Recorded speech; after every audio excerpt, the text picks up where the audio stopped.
As we mentioned on so many occasions, there are, who knows how many men right now all over the world who are waking up in a cold sweat every morning or every night in the middle of the night, who knows, wondering if they will soon be mentioned as having taken part in Jeffrey Epstein's exploits with young girls.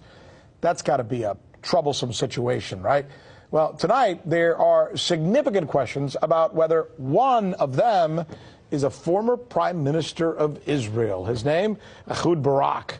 Our special correspondent, Michelle Greenstein, is here now. She's been all over this story. She's been following it for us. She's been looking into it. And I guess since this story broke, there's a lot of stuff out there. There's a lot of new material, right? What is being reported about Ehud Barak? Well, the Daily Beast is reporting that neighbors saw Mr. Ehud Barak at Jeffrey Epstein's apartment building quite often. One resident reportedly says that she actually saw him in the lobby, and 5 others say that they saw his security detail multiple times. One resident even said that the guards would hang out in the lobby as if it was their own living room, and she expressed some discontent at this. We also have another report that Ehud Barak got $2.3 million from a foundation for research in 2004. Now, this is a foundation at which Epstein was a board member at the time, and this is Les Wexner's foundation. We've reported on him extensively when it comes to Epstein. This is the man who, for one thing, owned the townhouse of Jeffrey Epstein in Manhattan before giving it to Epstein later on, and this is the townhouse at which he is accused of luring kids. It's caught up in a lot of these court documents. And of course, this comes after we have multiple Israeli outlets reporting that Epstein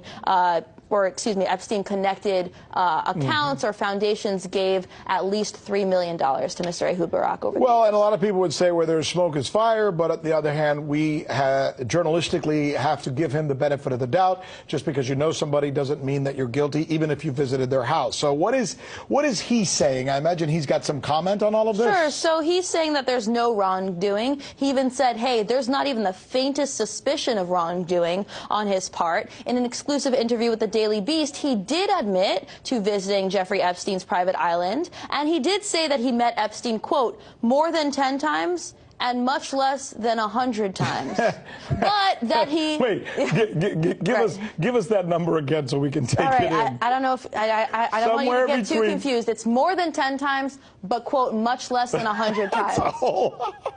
That's his quote. Wow. In addition to that, he says that he never met Epstein in the company of women or young girls. He also wants everyone to know that it was former president of Israel, Shimon Peres, that introduced him to Epstein. So he's kind of signaling, hey, this is not a story about me. This is not a story about me and Epstein. This is a story about Epstein, and I'm one of many people who have been caught up in this scandal. Here's the problem, as I see it in this case. Here's the problem as I see it. It's not that...